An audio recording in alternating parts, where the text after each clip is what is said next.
sahabat kompas.com, jika kamu pengguna aktif media sosial seperti Twitter, mungkin kamu familiar dengan meme ini. Ya, konten ini merupakan satu dari sekian konten meme kocak yang diunggah di akun Twitter Kementerian PUPR. Foto momen Grecia Apriani saat melakukan selebrasi di Olimpiade Tokyo 2020 ini menjadi viral lantaran terselip sosok Pak Basuki, Menteri PUPR. Konten ini menuai banyak respon dari warganet. Waduh, ada-ada aja ya admin sosmed Kementerian PUPR, tapi memangnya sudah di-approve sama Pak Bas? Yuk kita tanyakan langsung ke admin media sosial Kementerian PUPR. Nah, mengenai untuk approval, itu memang biasanya kita sudah diskusikan dahulu gitu. Kalau misalnya saya ada ideas atau ada Nanda ada ideas atau teman-teman yang lain punya ideas, itu akan kita lempar dulu menggunakan channel komunikasi kita secara internal gitu. Nah, untuk beberapa hal kadang-kadang itu memang ada yang sifatnya itu langsung tayang gitu. Karena untuk menangkap momen gitu. Tetapi memang pasti sudah dikomunikasikan terlebih dahulu. Walaupun sifatnya itu off the record tidak sampai kepada Pak Menteri sendiri, tidak sampai kepada Pak Bas sendiri. Seperti yang tadi saya sampaikan bahwa karena ini sudah berlangsung lama, kami itu sudah bisa menilai gitu mana nih kira-kira konten yang layak tayang gitu untuk ditayangkan di platform Twitter. Nah, sekarang kita balik lagi ke konten Pak Basuki di foto Grecia dan Apriani. Bagaimana sih ceritanya sampai terpikirkan konten seperti itu? Tuh, kalau menggunakan metode riding the wave seperti yang kemarin tuh kan sedang hype banget ya, Grecia sama Apriani mendapatkan medali emas.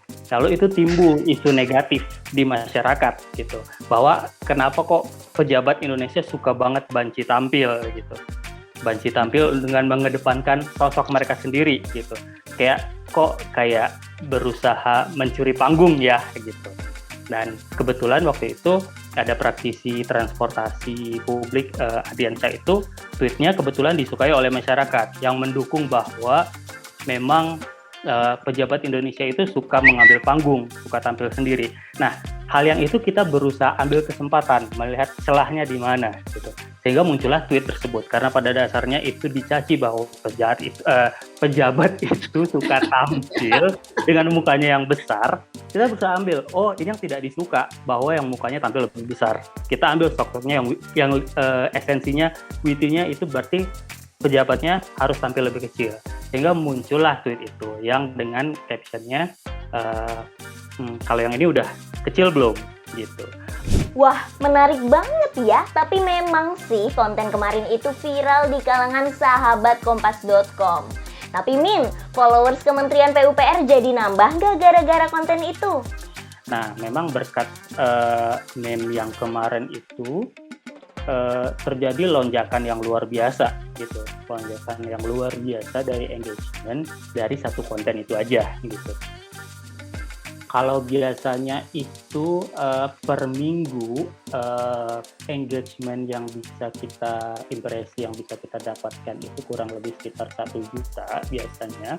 Dengan satu konten itu kemarin itu kita bisa mendapatkan sampai dengan kurang lebih 2,4 juta gitu. Jadi memang ada tren yang memperlihatkan bahwa konten-konten yang sifatnya ringan memiliki kedekatan dengan isu yang sedang hype di masyarakat, itu pasti akan berpengaruh signifikan sekali terhadap ekspresi dan engagement yang kita dapatkan gitu. Dan kita juga menggunakan strategi itu gitu untuk berusaha menjalin kedekatan dengan netizen kita, karena memang konten-konten seperti itulah yang disukai dan banyak direspon oleh followers kita gitu. Dan itu juga cukup efektif untuk mendapatkan followers baru, karena pada saat impresi bertambah, otomatis juga konten tersebut pasti juga dilihat oleh lebih banyak orang, dan otomatis pada saat dilihat oleh banyak orang menimbulkan ketertarikan,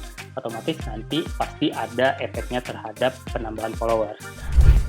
Tapi sahabat kompas.com, kalian tahu kan kalau bukan kali ini aja admin Kementerian PUPR upload konten-konten kocak yang ada Pak Basukinya. Kalian inget gak foto-foto ini?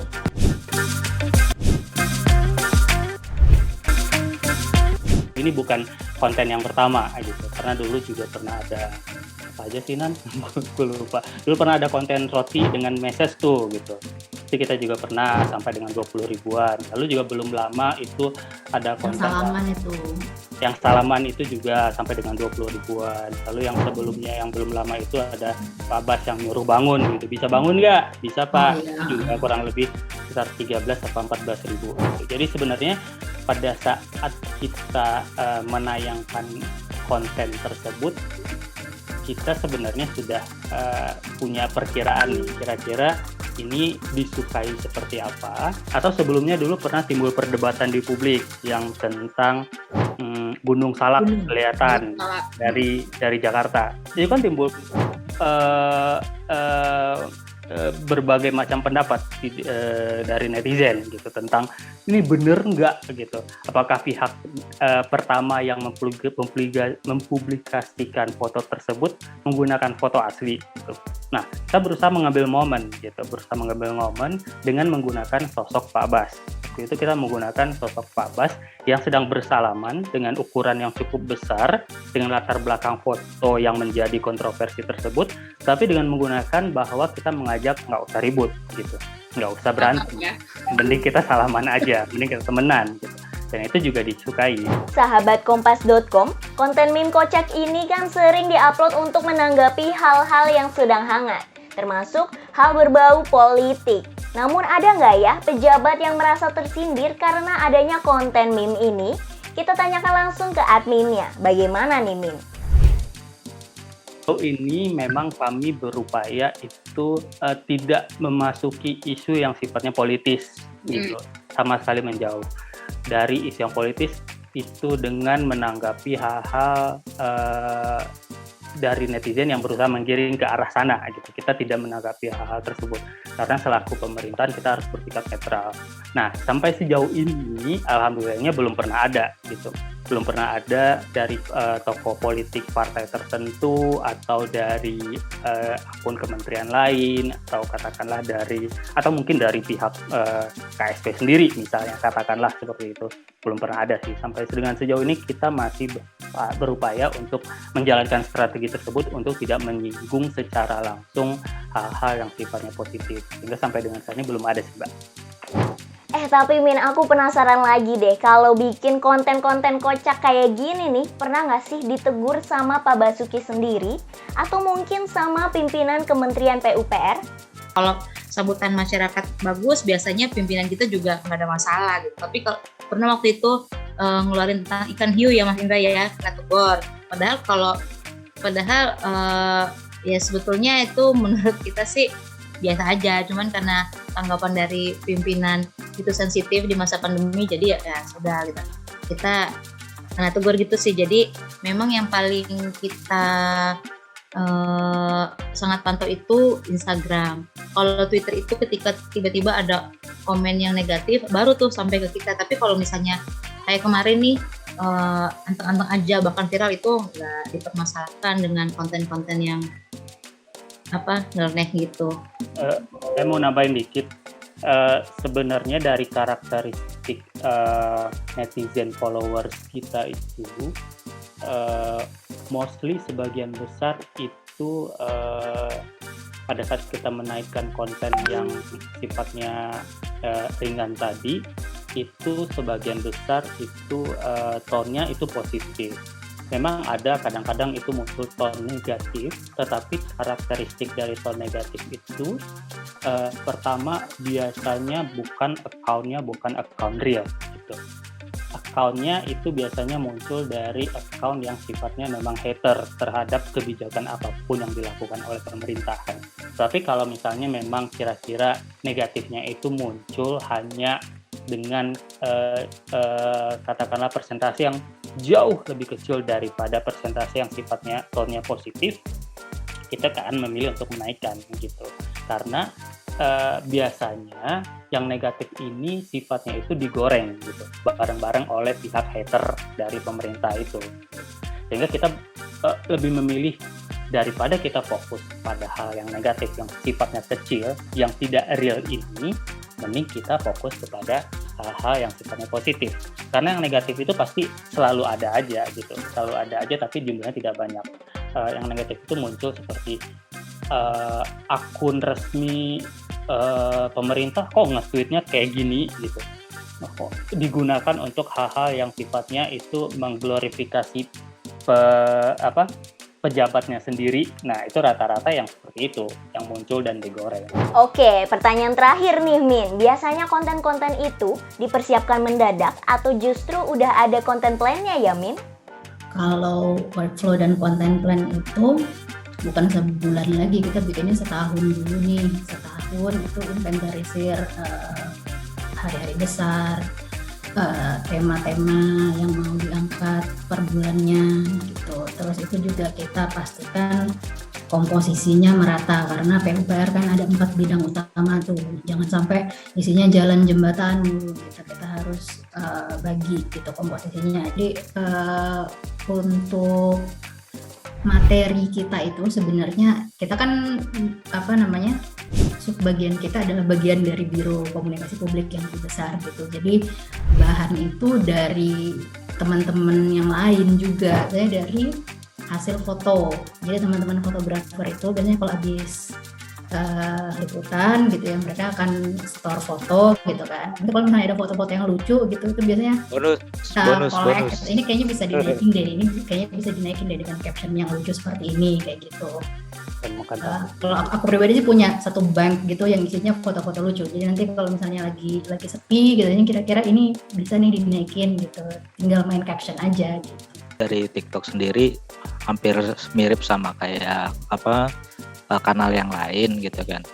Cuman ada perbedaan sedikit mungkin ya. Dan dari TikTok itu ada sisi-sisi dari Pak Bas yang kita expose di situ, kayak kemarin Pak Bas Mendra,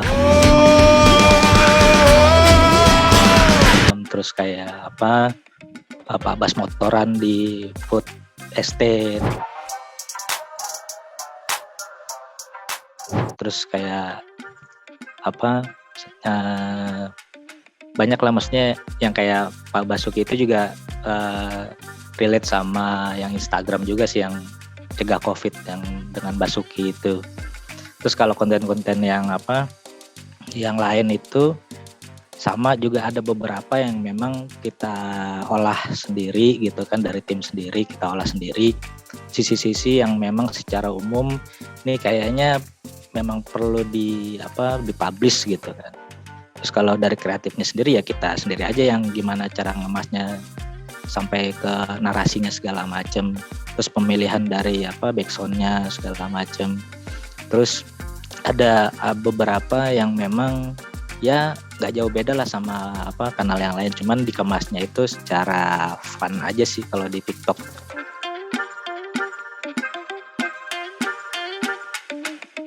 Terus kalau main goals-nya sudah pasti ini terpublikasinya semua capaian dan kinerja dari Kementerian PUPR.